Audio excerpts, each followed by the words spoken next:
এই under construction ফ্ল্যাটটির তলায় অস্থায়ীভাবে তিরপল টাঙিয়ে বর্তমানে এই মাসি কোনো রকমে এই দোকানটি চালাচ্ছে। না ফুটের উপর নয়, ফ্ল্যাটের নিচেই মাসি একটি দোকান পাবে, তবে শিফটিং দিতে হয়তো একটু দেরি হবে। আমাদের বেলগাছি অগ্রগামী ক্লাব সংলগ্ন এই দোকান থেকেই আর জলখাবার খাবো, আর দোকানের গল্পটাও শুনিয়ে যাবো। এই পিছনের দোকানটাই তোমার নাকি?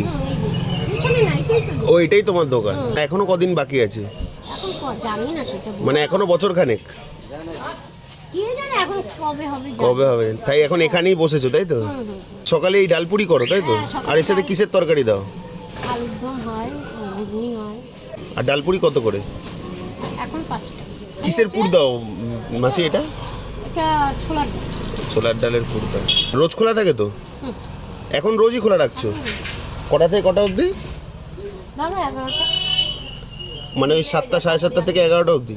দোকানটি অস্থায়ী হলো মাসির হাতে বানানো ডালপুরির কিন্তু কোনো তুলনা নাই। ছোলার ডালের পুর দিয়ে ঠাসা ডালপুরি সাথে লাল লাল আলুর দমের কম্বিনেশনটা কিন্তু ঘ্যামা লেগেছিল ভাই। তাহলে চলো একদিন এই মাসির হাতের ডালপুরি সবাই টেস্ট করে যাই।